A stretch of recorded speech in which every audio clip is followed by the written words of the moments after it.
नमस्कार, India news Madhya Pradesh Chhattisgarh में आप सभी का स्वागत है। आपके साथ मैं अभिषेक पांडे हूं। अपनी इस खास पेशकश में आज हम बात करेंगे छत्तीसगढ़ के धमतरी की। वैसे तो सरकार के द्वारा विकास के तमाम दावे किए जाते हैं, लेकिन इन दावों की हकीकत बयां करते हैं शहर के गड्ढे। आपको बता दें कि जिनके चलते लोग बेहद परेशान हैं। दरअसल शहर के कई जगह पर बड़े बड़े गड्ढे हैं, जिसके चलते वाहन चालकों को, पैदल आवागमन करने वालों को भी बड़ी मुश्किलों का सामना करना पड़ता है। कई बार तो लोग जान जोखिम में डालकर इन गड्ढों भरी सड़कों पर चलने को मजबूर हैं। धमतरी का नेशनल हाईवे बस्तर से ही राजधानी को जोड़ता है। उस सड़क पर भी गड्ढे ही गड्ढे दिखाई देते हैं। इन मुश्किल गड्ढों के चलते लोगों की कमर की हड्डियों में भी परेशानियां होना शुरू हो चुका है। ऐसे में सवाल यही है कि आखिर और लोग इन गड्ढों के चलते कब तक जान जोखिम में डालकर चलने को मजबूर होते रहेंगे और शहर के लोगों को गड्ढों से कब निजात मिलेगी। आज इसी मुद्दे पर हम बात करेंगे। हमारे साथ एक खास पैनल भी जुड़ेगा, लेकिन उससे पहले हम आपको सुनवाते हैं कि क्या कुछ कहना है सरकार के मंत्री का और विपक्ष कैसे आक्रामक है। ये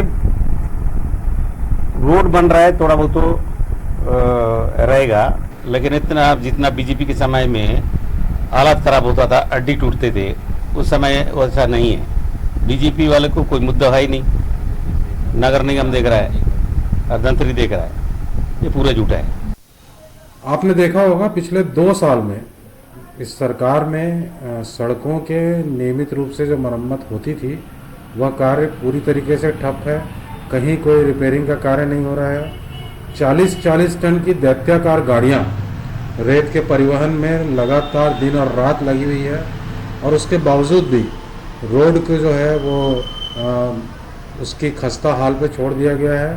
सरकार के पास में जब हम संबंधित विभाग से बात करने जाते हैं तो दबी जुबान उनका ये कहना है कि सरकार के पास में इन सब कार्यों के लिए फंड का नितांत अभाव है। चलिए इस चर्चा को आगे बढ़ाते हैं। हमारे साथ कविंद्र जैन जुड़ गए हैं, जो कि प्रवक्ता हैं भारतीय जनता पार्टी से। तो वहीं अंशुल मिश्रा भी हमारे साथ जुड़े हैं, जो कि प्रवक्ता हैं कांग्रेस पार्टी से। आप दोनों लोगों का बहुत बहुत स्वागत है इंडिया न्यूज मध्य प्रदेश छत्तीसगढ़ पर। सबसे पहला सवाल यहाँ पर मेरा अंशुल मिश्रा जी से रहेगा। अंशुल जी, जिस तरीके से लगातार ये गड्ढे बरकरार हैं, लगातार लोगों की कमर की हड्डियां जो है टूटती चली जा रही हैं, लेकिन यहाँ पर प्रशासनिक अमले की निगाहें पड़ नहीं रही हैं। जी महोदय, मुझे एक वक्तव्य याद आता है कि उल्लू जब पेड़ पर उल्टा लटकता है तो वह सोचता है कि सारी दुनिया उल्टी हो चुकी है। आज छत्तीसगढ़ बीजेपी की महोदय यही हालत हो चुकी है। क्योंकि शायद ये भूल गए, अभी आप अपने बाइट में चला रहे थे कि रायपुर राजधानी से लेकर बस्तर तक यह रोड नेशनल हाईवे है जो एक शहर से दूसरे शहर को जोड़ती है, अर्थात वह सेंट्रल पीडब्ल्यू के अधिग्रहण में आती है। वह जो टेंडर मिला हुआ है वह सेंट्रल गवर्नमेंट के अधिग्रहण के इंजीनियर्स के द्वारा एक ठेकेदार को मिला हुआ है। लेकिन राजनीति करने का इतना बड़ा प्रोपेगेंडा इन्हें रचना है कि वो शायद ये भूल जाते हैं कि घुमा फिरा के अपने ही नितिन गडकरी के ऊपर यह प्रश्न खड़ा कर देते हैं। खैर, यह कहकर मैं अपनी जिम्मेदारी से दूर नहीं हटूंगा। मैं आपको यह बता देना चाहता हूं कि इनके शासन काल में ना रोड थी, ना नाली थी, ना गरबा थी, ना गुड़वा थी, ना बाड़ी थी। लेकिन यहाँ पर जो भी समस्याएं आ रही हैं उसके लिए प्रॉपर सरकार के एक इंतजामात है, जिसके तहत। लेकिन अंशुल जी, आपने यहाँ पर उंगली तो उठा दी कि इनकी जब सरकार थी तब कुछ भी नहीं था, लेकिन यहाँ पर अगर बात आपकी सरकार को लेकर की जाए, जिस तरीके से गड्ढे हम देख रहे हैं लंबे समय से दिख रही हैं और ये परेशानी लंबे समय से भरी हुई है, इसी वजह से इंडिया न्यूज मध्य प्रदेश ने इस परेशानी को उठाया है। और कितने लोगों की जान जाते जाते यहाँ पर बची है। बारिश के समय में कितना बुरा हाल हो जाता है, इस बात का अंदेशा आप खुद लगा सकते हैं उंगली उठाने से पहले। बिल्कुल, मैं भी धरातल का व्यक्ति हूं, मैं भी रोज आवागमन करता हूं। आपके प्रश्न से मैं बिल्कुल वाक्य रखता हूं, लेकिन महोदय मैं वही कह रहा हूं कि पिछले अगर 1.5-2 वर्ष की बात करी जाए तो कहीं ना कहीं ये आपने देखा होगा कि कोरोना जैसी महामारी हमारे हिंदुस्तान में फैली हुई थी, तो रोडों का मरम्मत कार्य तो नहीं हो पाया था। लेकिन जैसे ही पैंडेमिक समाप्त होता है, मरम्मत कार्य चालू हो जाता है। पुनः मैं आपको यह बता देना चाहता हूं कि बीजेपी ने जो यह मुद्दा उठाया है वह नेशनल का उठाया है। मैं तो इनका समर्थन करता हूं। बिल्कुल रोडें नहीं बन रही हैं, नेशनल हाईवे के काम ठप पड़े हुए हैं। और बीजेपी प्रवक्ता से ट्यूनियल के माध्यम से हाथ जोड़कर विनती करता हूं, बड़ा जिम्मेदार न्यूज चैनल है, इसमें मैं यह कहना चाहता हूं सोई हुई सरकार से, केंद्र में सोई हुई सरकार से, कि नेशनल हाईवे के काम महोदय करा दीजिए। चलिए ठीक है अंशुल जी, आपकी बात समझे। हम एक बार कविंद्र जैन जी से इस पर आप प्रतिक्रिया ले लेते हैं। कविंद्र जी, जिस तरीके से यहाँ पर सीधे तौर पर अंशुल जी का कहना है, यहाँ पर उन्होंने आप पर ही आरोप लगा दिया, आपकी पार्टी पर ही आरोप लगा दिए। सवाल यह है कि हम भारतीय जनता पार्टी का विरोध करने या उस पर आरोप लगाने के लिए यहाँ पर बैठे हैं, बिल्कुल या फिर हम किसी एक गंभीर समस्या को लेकर के यहाँ पर? जी आज अगर आप देखेंगे धमतरी शहर की आप बात कर रहे हैं, उसी परिप्रेक्ष्य में आज का ये डिबेट है। अगर आप देखेंगे पिछले महीनों से यहाँ पर अखबारों की जो सुर्खियां हैं वो धमतरी शहर के गड्ढे हैं, जी और धमतरी नगर के गड्ढों की जब हम बात करते हैं तो स्थिति इतना, पानी सर से इतना ऊपर जा चुका है जी कि आज हमको उसके लिए प्रदर्शन करना पड़ा है। हम भारतीय जनता पार्टी के कार्यकर्ता जी हाथों में झमेला और मसाला लिए हुए और सड़कों के गड्ढे भरते हुए आज प्रदर्शन करते हुए बाकायदा कलेक्टर के पास पहुंचे, जी क्योंकि सरकार के कानों में जू नहीं रही। लगातार ये यहाँ पे बड़ी बड़ी हाईवा रखें जो रेत के परिवहन में लगे हुए, महाराष्ट्र से लेकर के अन्य अनेक राज्यों की जी जो गाड़ियां हैं जहाँ से रेत की ढुलाई कर रही हैं। जी बरसात का समय भी निकल गया है जी और लगातार 2 सालों से यहाँ पर किसी भी सड़क की मरम्मत नहीं है, चाहे वो ग्रामीण सड़क हो, चाहे वो शहरों की सड़क हो। यहाँ तक कि पुल की हालत, इस पुल से रोजाना सैकड़ों की संख्या में 40-40 टन की हाईवा निकलती है। इस पुल में अगर आप कार लेके जाएंगे तो आपको वो पुल डगमगाता हुआ नजर आ जाएगा। जी जी तो ठीक है, अगर हम ठीक कविंद्र जी, ठीक है कविंद्र जी, समझिए हम कि जिस तरीके से लगातार आप कर रहे हैं कि आरोप लगा रहे हैं सीधे तौर पर रूलिंग पार्टी पर कि 2 साल से मरम्मत का काम नहीं हुआ। अंशुल जी का रुख कर लेते हैं। अंशुल जी, यहाँ पर दावे हमने भी आपकी पार्टी की ओर से सुने थे, सरकार बनने से पहले लगातार दावे किए गए थे, सड़कें बनवा देंगे, स्कूल बनवा देंगे, सड़कें जो हैं जो गाँव में कच्ची सड़कें उनको पक्का कर देंगे, लेकिन यहाँ पर पक्की ही सड़क अधपक्की हो गई है जिस तरीके से तस्वीरें हम देख रहे हैं। अंशुल जी, दूसरी नई सड़कें बनने को तो मैं बात ही क्या करें? परिप्रेक्ष्य जी जी जी जी मैं उसी बात पर आना चाहता हूं कि परिप्रेक्ष्यता किस बात की है, इनके खेमे में किस बात की लड़ाई है। इनके खेमे में सिर्फ इस बात की लड़ाई है कि छत्तीसगढ़ का मुख्यमंत्री जो है वह कहीं ना कहीं तगड़ा व्यक्ति है। वो छत्तीसगढ़ का जो मुख्यमंत्री है वो किसान है। क्यों है? मैंने बोला था कि हमने कई सारे वादे किए थे, 36 वादे किए थे, जिसमें से हमने 26 वादे पूर्ण कर दिए हैं। अब सड़कों की बात में मैं आ जाता हूं। मैं स्वयं आपसे यह कहना चाहता हूं, प्रवक्ता महोदय से मैं आपके माध्यम से यह पूछना चाहता हूं कि वह जो धमतरी से जाने वाली सड़क है वह किसके अंडर में आती है? वह सेंट्रल पीडब्ल्यूडी के अंडर में आती है महाराज। तो सेंट्रल पीडब्ल्यूडी के अंशुल जी अभी आपके पास आऊंगा। अंशुल जी अभी आपके पास आऊंगा। एक बार रिएक्शन कविंद्र जी से लेते हैं। कविंद्र जी क्या कहेंगे? सीधा आरोप तो उन्होंने आप पर लगा दिया, आपकी पार्टी पर लगा दिया, कह रहे हैं कि केंद्र के अंडर आती है सड़क। प्रवक्ता महोदय की जानकारी के लिए बता दूं कि इस संबंध में लगातार राज्य के पीडब्ल्यूडी मंत्री से न सिर्फ भारतीय जनता पार्टी अपितु कांग्रेस के भी जनप्रतिनिधि लगातार संपर्क कर रहे हैं, और हमने भी 15 साल सरकार चलाई है। नगर के सीमा के अंदर की सड़क, इस सड़क की मरम्मत की जिम्मेदारी, इसके साफ सफाई की जिम्मेदारी, ये सारी जिम्मेदारी जिला प्रशासन महोदय, मैं बीच में एक सेकंड बोलूं तो आप बाद में बोल लीजिएगा जब पहले मैं। और सवाल यहाँ पर यह है कि यदि हम सड़कों के खराब होने की बात कर रहे हैं तो किसी एक सड़क की बात नहीं कर रहे हैं, पूरे राज्य में आप कहीं भी निकल जाए, पूरे जिले में आप कहीं भी निकल जाए, स्थिति ये है। लेकिन कविंद्र जी बात तो यहाँ पर यह भी है ना, कविंद्र जी जिस तरीके से अंशु जी ने कहा, बात तो उनकी भी ठीक है कि सड़क जो है वो अगर नेशनल हाईवे के अंडर आती है तो वो सीधे तौर पर केंद्र सरकार के अंडर हुई। तो यहाँ पर कहने की जिम्मेदारी तो आपकी सरकार की बनती है, केंद्र में आपकी सरकार है, और रोड जो है नेशनल हाईवे जो इस तरीके से खस्ता हाल का, जहां एक और लगातार ये कहा जाता है सरकार की ओर से कि ऐसा रोड मैप बनाकर भारतीय जनता को दिया जाएगा, भारत की आवाम को दिया जाएगा, जो कि पूरे विश्व में ख्याति प्राप्त होगा। लेकिन जिस तरीके से तस्वीरें हम देख रहे हैं उसको लेकर क्या कहें? आपके केंद्रीय मंत्री बात कहते हैं, मैं नहीं कह रहा हूं। 1985 से धमतरी नगर बाईपास और 4 लेन के लिए जूझ रहा है, लगातार प्रदर्शन हो रहा है। उसके बाद भी यदि इस मांग को किसी ने पूरा किया तो भारतीय जनता पार्टी की सरकार ने किया। मैं आ रहा हूँ आपकी बात में। भारतीय जनता पार्टी की सरकार ने जब केंद्र में सरकार आई तब पूरा किया। और जहां तक नेशनल हाईवे की बात है तो आप अपना पूरा पिछला जितना भी आंकड़ा है वो निकाल के देख लीजिए, उस समय कितनी सड़कें बनती थी और आज कितनी सड़कें।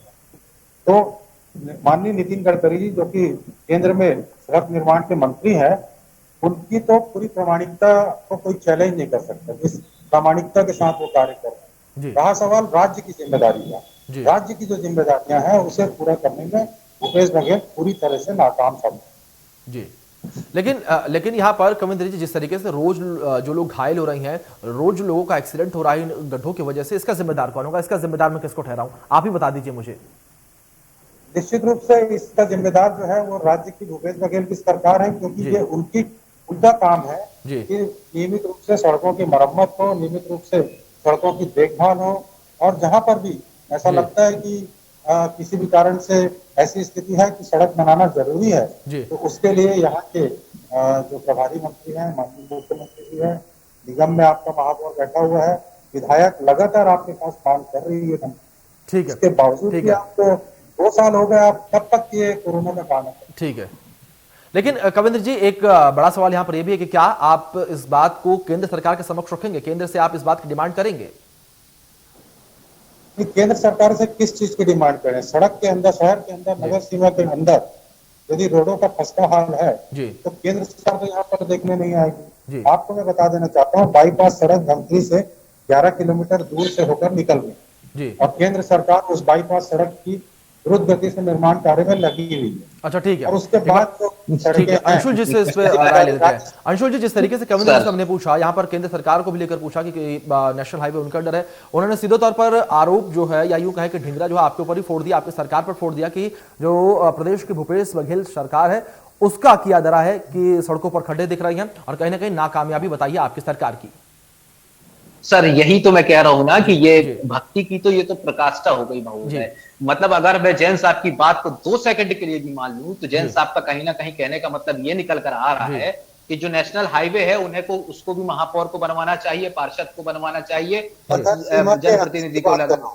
सर मैं आपके बीच में नहीं बोला हूँ, मेरे बीच में कुछ मत बोलिए, मैं अपनी बात रखूंगा, उसके बाद आप करिए। ठीक है, जैन साहब का कहीं ना कहीं इच्छा ये हो रही है कि सब कुछ कांग्रेस को कर देना चाहिए, बीजेपी को कुछ नहीं कर देना चाहिए। ठीक है, अब कांग्रेस बीजेपी के 15 साल का जो अभी ठीकरा फोड़ रहे थे ये, मैं आपको बता देना चाहता हूं, राजधानी रायपुर में एक 46 करोड़ का प्रोजेक्ट तैयार हुआ था स्काई वॉक नाम पर। उस पर इतनी बड़ी लेवल की दलाली हुई थी कि आज जस का तस वह नस्तनाबूद पड़ा हुआ है। फिर इन्होंने एक्सप्रेस हाईवे की, छोटी रेल लाइन पे से ना एक्सप्रेस हाईवे बनाने की बात करी थी, वह भी कहीं ना कहीं दलाली की कुर्बानी चढ़ गई और वो उसमें पता नहीं कितनी मौतें हुई थी, मेरे पास आंकड़ा भी इस वक्त नहीं है। 7 मौतें तो आज मुझे संज्ञान में हुई थी कि 7 मौतें हो चुकी थी, लेकिन इन्हें थूक पॉलिश करके रोडे बनवाना था। तो इनका आलम ये है, आईना इनका ये है, तो इन्हें कम से कम रमन का चश्मा उतार कर देखना चाहिए। अंधभक्त बनने की जगह राष्ट्रभक्त बनना चाहिए, जिसकी जो जिम्मेदारी है उसको तय कर लेना चाहिए। एक सवाल बीच में मेरा ये भी है, अंशुल जी एक सवाल मेरा बीच में यहाँ पर ये भी है कि जिस तरीके से आरोप प्रत्यारोप लगातार लगाए जा रहे हैं, लेकिन यहाँ पर चर्चा कर रहे हैं या हम जो क्षेत्र की जनता है उसकी परेशानियों को लेकर चर्चा कर रहे हैं। अगर मैं क्षेत्र की जनता के नाते ये सवाल करूं यहाँ पर कि मैं किसके पास जाऊं, अगर मान के चलिए मैं आपके पास आता हूं तो आप कहते हैं कि नेशनल हाईवे में ये आप केंद्र सरकार के पास जाइए, आप बीजेपी के जो रूलिंग पार्टी है उसके पास जाइए केंद्र में, लेकिन केंद्र के जिस तरीके से भारतीय जनता पार्टी के प्रवक्ता यहाँ पर बैठे हैं उनका ये कहना है कि यहाँ पर सीधे तौर पर जो गलती है वो भूपेश बघेल सरकार की है, तो मैं किसके पास जाऊं क्षेत्र की जनता होने के नाते? बिल्कुल मैं उसी बात पर आ रहा था। पहले तो मैंने ये आईना दिखाया कि जो संगठन है उसको किस दिशा में कार्य करना चाहिए। बीजेपी को आईना दिखाने का काम जो इन्होंने धरना किया था वो उनको केंद्र सरकार के समक्ष रखना चाहिए। अब जिम्मेदारी किसकी बनती है? ठीक है, जिम्मेदारी किसी की भी बनती हो, लेकिन यहाँ पर कांग्रेस की सरकार है, संस्कारों की सरकार है, जनता जनार्दन की सरकार है और गरीबों की सरकार है। तो मैं वादे और दावे के साथ यह कह सकता हूं, जनता को इनके पास जाने के पहले हमारे पास आना चाहिए, बल्कि इन्हें हमारे पास नहीं आना चाहिए, हमें लेकिन ठीक है अंशुल जी एक सवाल छोटा सा मेरा से जिस तरीके से आपने कहा कि जनता को इनके पास जाने से पहले आपके पास आना चाहिए, जब मैंने शुरू में सवाल किया तब आपने कह दिया कि नेशनल हाईवे सड़क है ये हमारी जिम्मेदारी नहीं है, ये केंद्र सरकार की जिम्मेदारी है। आप भारतीय जनता पार्टी के प्रवक्ता वही बिल्कुल महोदय, मैं वही तो कह रहा हूं कि पहले जिम्मेदारी, लेकिन बात अंशुल जी वही है ना कि जब मैं आपके पास आ रहा हूं आपने मुझे पास भेज दिया। यहाँ तो यही है कि जो बीच का व्यक्ति है, जो मिडिल क्लास व्यक्ति है, जो गरीब तबके का व्यक्ति है, वो तो सिक्का उछालने में तय करता रह जाएगा कि सीट आए तो मैं इसके पास जाऊं, पता है तो मैं इसके पास जाऊं। कविंद्र जी का रुख कर लेता हूं। कविंद्र जी आप बता दीजिए, मेरे सवाल का जवाब आप दे दीजिए कि अगर मैं धमतरी का व्यक्ति हूं, धमतरी में रहता हूं, धमतरी में मेरा घर है, मैं रोजाना इस सड़क से आवागमन करता हूं, तो मैं किसके पास जाऊं? आपके पास आऊं, आपकी पार्टी के पास आऊं, आपके नेता के पास आऊं, या फिर मैं कांग्रेस के नेता के पास जाऊं जिसकी सरकार इस वक्त है? महोदय मैं इसका जवाब दूंगा। एक बार अंशुल जी आऊंगा अभी आपके पास। कविंद्र जी से एक बार ले लेते हैं, रिएक्शन ले लेते हैं। जी कविंद्र जी, आपका कहना बिल्कुल सही है। यदि केंद्र सरकार से भी इनको कोई कार्य कराना है जी तो कराना इन्हीं की जिम्मेदारी है। कोई कविंद्र जैन या अंकुश जी जाके केंद्र सरकार से या नितिन गडकरी जी से या नरेंद्र मोदी जी से बात नहीं करेंगे जी। ये सरकारी जो तरीका है, जो एक प्रोसेस होता है, उस तरीके से सरकार के माध्यम से केंद्र सरकार तक जाएगा। जी यदि आपको कोई भी ऐसी डिमांड है जो जनहित की है और जिसके लिए केंद्र सरकार से आपको जी उसके जी स्वीकृति की आवश्यकता है, तो वो आपको जाना पड़ेगा, जवाबदारी जी आपकी है। अगर जी केंद्र राज्य में आप सरकार में है तो जी इसलिए आप अपनी जिम्मेदारी से किसी भी सूरत में बच नहीं सकते। जी यहाँ पर राज्य के अंदर में किसी भी किस्म की समस्या है, जी अगर केंद्र से भी होनी है तो वो माध्यम उसका आप ही रहने ठीक वाला। ठीक है। अब आप कविंद्र जी, बात करते हैं कि कविंद्र जी, राज्य एक छोटा सरकार- सवाल मेरा यहाँ पर ये, क्या विपक्ष की कोई भूमिका नहीं होती है? मेरा सवाल ये है, विपक्ष की भूमिका कोई नहीं होती है क्या? आप इस बात का इंतजार करेंगे सरकार आपके पास चल कर आए तब हम इस रास्ते को ठीक करेंगे, क्योंकि प्रदेश में हमारी सरकार नहीं है? नहीं, बिल्कुल विपक्ष की भूमिका में हम भी है, इसलिए जी। हमने आज ये प्रदर्शन किया है। और रविंद्र यदि जी, इस बात को आपको भी समझना होगा कि विपक्ष की इतनी बड़ी भूमिका होती है कि विपक्ष जो है वो जनता की आवाज को उठाकर रखता है। विपक्ष जो है दबी कुची लोगों की आवाज को उठाने का दायित्व तो विपक्ष के ऊपर होता है। लेकिन आप जिस तरीके से आप बयान दे रहे हैं कि सरकार को हमारे पास चल के आना चाहिए, आप इस बात का इंतजार कर रहे हैं कि सरकार हमारे पास चलकर आए तब हम रोड को बनवाएंगे। हमारी कोई जिम्मेदारी नहीं है अपने आप काम करवाने की। बताइए जी मुझसे पूछ रहे हैं कविंद्र जी, जवाब दीजिए। जी, एक बार फिर से पूछिए, मैं समझ नहीं पाया जी आपका सवाल। कविंद्र जी, मेरा सवाल ये है कि जिस तरीके से विपक्ष की भूमिका को आप समझ रहे हैं, आपने अभी कहा कि ठीक है मैं विपक्ष की भूमिका समझ रहा हूं, लेकिन आप इस बात का इंतजार कर रहे हैं कि सरकार आपके पास चलकर आए, आपसे कहे रोड बनवाने के लिए। क्या आपका ये दायित्व नहीं बनता कि रोड टूटी हुई है, सड़क टूटी हुई, तो हम इसको अपने आप बनवा के दें? या आप इस बात का इंतजार करें कि लोग हमारे पास आएंगे, हमें कहेंगे तब हम बनवाएंगे, उससे पहले हम नहीं बनवाएंगे? अब बाद में अगर कोई पूछेगा तो ये कह देंगे कि भैया हमारे पास कोई आया नहीं इसलिए रोड बनी नहीं। पिछले 1.5 साल से हम सरकार से पत्राचार कर रहे हैं, और जब जी। सरकार के कानों में क्यों नहीं रहेंगी जी। तो आज हमको सड़कों पर उतरकर प्रदर्शन करना पड़ा। ठीक। यही तो विपक्ष ठीक है, अंशुल जी अभी आ रहा हूं, अंशुल जी आ रहा हूं। ठीक है अंशुल जी, आप ही का रुख कर लेते हैं, बताइए किस तरीके से आप यहां पर पलटवार करना चाहेंगे? महोदय, चाणक्य शास्त्र में एक लाइन लिखी है कि जी। जब आपका विपक्षी अपनी जिम्मेदारी जी। को आपके पक्षपात के ऊपर डाल दे तो जी। यह समझ लेना चाहिए पक्ष का जो राजा है, जो नेतृत्व करता है, वो अच्छा कहीं ना कहीं जीत। अंशुल जी, तो अंशुल जीत जी, की जिम्मेदारी आप तो एक बार इन्होंने बीच में दी। रोकना अब चाहूंगा। मैं- अंशुल जी एक बार रोकूंगा मैं आपको, आप बिल्कुल। अपनी बात कंप्लीट करेंगे, लेकिन एक छोटा सा बिल्कुल। सवाल मैं डालूंगा कि छोटा सवाल मेरा यहाँ पर बिल्कुल। यह है कि क्या प्रदेश सरकार की ओर से, आपकी सरकार की ओर से, आपके नेताओं की ओर से केंद्र सरकार में सिफारिश की गई थी? क्या कहा गया था रोड बनवाने को लेकर? ऐसा कोई जिक्र, ऐसा कोई बात? सर 24 घंटे 12 महीना जी। सिर्फ और सिर्फ केंद्र सरकार से हाथ जोड़कर जी। सोई हुई तानाशाह सरकार से भूपेश जी। बघेल जी और जी। संपूर्ण आला कमान जी जी। हाथ जोड़कर यह विनती करते हैं कि महोदय जो भी पेंडिंग कार्य जी। हैं उनको त्वरित रूप से कार्य करवाइए, चालू जी। करवाइए। जी। उसमें सरकार की जो भी मैं एक बार, मैं बीच में नहीं बोला हूं सर, जी आप चालू करवाइए, और जो भी हमारी साइड से जो भी आवश्यकता लगती है, मदद लगता है, अनुदान लगता है, वो मुझे बताइए। जी। अब उसके बाद भी यह सरकार सोई हुई है। जी। अब आपका एक बहुत इंपॉर्टेंट प्रश्न निकल के आया था कि जनता को किसके पास जाना चाहिए। जी। ठीक जी। है, अब भूपेश सरकार के हाथ में जो भी कार्यक्रम था, चाहे वो सर्विस रोड बनवाने का कार्यक्रम था, चाहे वो गड्ढे भरवाने का कार्यक्रम था, चाहे वो नाली बनवाने का कार्यक्रम था, आज दिनांत तक इतने बड़े जिम्मेदार न्यूज चैनल पर बैठकर मैं कह देना चाहता हूं कि आज दिनांत तक वह धमतरी और धमतरी के आसपास के क्षेत्रों में पूर्ण हो चुका है, लेकिन नेशनल हाईवे का काम हमारे हाथ में नहीं है। जी। तो आज कहीं ना कहीं हम बात है, उसके बाद भी हम लड़ाई कर रहे जी। हैं। लेकिन जैन साहब की अंधभक्ति की प्रकाष्ठा देखिए, एक बार इन्होंने ये नहीं चलिए कहा ठीक कि है, यह जिम्मेदारी ठीक है जो अंशुल जी, ठीक वह है, केंद्र सरकार ठीक है, आपकी बात की है। समझ गया एक अंशुल बार जी। कहिए ना कि अंशुल जी केंद्र आपकी बात समझ सरकार गए, की एक बार जिम्मेदारी। एक बार कविंद्र जी का रुख करते हैं। कविंद्र जी, यहाँ पर सीधे तौर पर अंशुल जी का कहना है कि ये तो लगातार चक्कर लगा रहे हैं केंद्र सरकार के तमाम नेताओं से मिल रहे हैं, लेकिन इसके बाद भी काम जो है इस तरीके से पड़े हुए पेंडिंग पड़े हैं। मैं इंडिया न्यूज के से यह गुजारिश करूंगा कि धमतरी जिले की किसी भी एक सड़क को जी आप पूर्ण रूप से सड़क जो है जैसी होनी चाहिए सड़क यह बनी हुई। केंद्र सरकार की जिम्मेदारी है कि नहीं है महोदय? एक बार जिम्मेदारी के साथ कहिए। मैं धमतरी जिले की किसी भी सड़क की बात कर रहा हूँ, मैं राष्ट्रीय केंद्र सरकार की जिम्मेदारी है कि नहीं है? एक बार जिम्मेदारी के साथ कहिए आप इस जगह सर। पर मेरा निवेदन है सर। ठीक ठीक मैं मजाक कहाँ करूं? कितना अंशुल जी, आपको ये बात में मजाक लग अंशुल रही जी है आपके सर? पास भी आ रहा हूं मैं। अंशुल जी मतलब ये तो प्रकाशता हो गई, ये मजाक है सर। लेकिन अंशुल जी, ये कहीं अंशुल कोई जी, मजाक अंशुल जी नहीं सवाल हो तो यहाँ पर ये भी है, ज्वलंत जिस मुद्दे तरीके हैं, से गरीबों नेशनल के हाईवे से जुड़े हुए अगर हटे हम, मुद्दे हैं अंशुल जी सवाल मेरा आपसे भी यहाँ पर, जी। अगर हम नेशनल हाईवे से हट जाते हैं, क्योंकि ठीक है हम लगातार अगर धमतरी हमें जाना है, धमतरी का हमें चक्कर लगाना है, तो हम लगातार नेशनल हाईवे पर मौजूद नहीं रहेंगे। अगर नेशनल हाईवे से हटकर हम ग्रामीण क्षेत्रों की सड़कों पर जाएं, नॉर्मल जो बाजारों की, जिलों की सड़कें उन पर जाएं, वहां पर भी हाल बेहाल है। वहां को लेकर आप क्या कहेंगे? जिस तरीके से भी आप जिक्र कर रहे थे कि प्रदेश सरकार ये काम कर रही है, प्रदेश सरकार ने ये सब कर दिया है, लेकिन बात तो अगर पूरे धमतरी जिले को लेकर बात करें, धमतरी को लेकर बात करें, तो धमतरी में भी यही हाल देखने को मिल रहा है। नेशनल हाईवे को अगर छोड़ दिया जाए, यहाँ पर तो लगातार आपने आरोप लगा दिए कि ये केंद्र की जिम्मेदारी है सड़क को बनवाना, लेकिन आप अपनी जिम्मेदारी से कब तक भागेंगे? नहीं, मैं अपनी जिम्मेदारी से कभी नहीं भागता हूं और मेरी सरकार कभी अपनी जिम्मेदारी से नहीं भागती है। आलोचनाओं से बनी हुई पार्टी और आंदोलनों से बनी हुई पार्टी है महोदय, हम कभी अपनी जिम्मेदारी से नहीं भागते। अब मैं आपको बता देता हूं, आपने अभी शहर के बाहर की बात करनी थी, उनको अपन ने अपनी जिम्मेदारी दिखा दी। अब शहर के अंदर की और गांव के अंदर की बात आप ये करना चाहते हैं, तो मैं आपको बता देना चाहता हूं 9,500 करोड़ का प्रोजेक्ट तय किया गया है दशा और दिशा निर्देश के साथ, किसके द्वारा? मुख्यमंत्री सीएम बघेल जी के साथ। अभी आप सर फिर आप बीच में बोले, 1 मिनट मैं कंप्लीट कर लूं, आपको सही ज्ञान और सलाह दे रहा हूं, मैं कंप्लीट कर लूं। मैं आप किसियानी बिल्ली खंबा नचो जैसे क्यों जवाब दे रहे हैं? किसियानी बिल्ली खंबा जैसे क्यों जैसे बोले?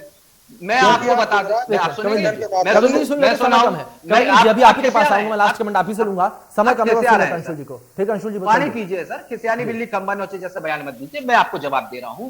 9,500 करोड़ रुपए का प्रोजेक्ट दशा और दिशा के साथ देश काल परिस्थिति के अनुसार सीएम हाउस से पारित हुआ है।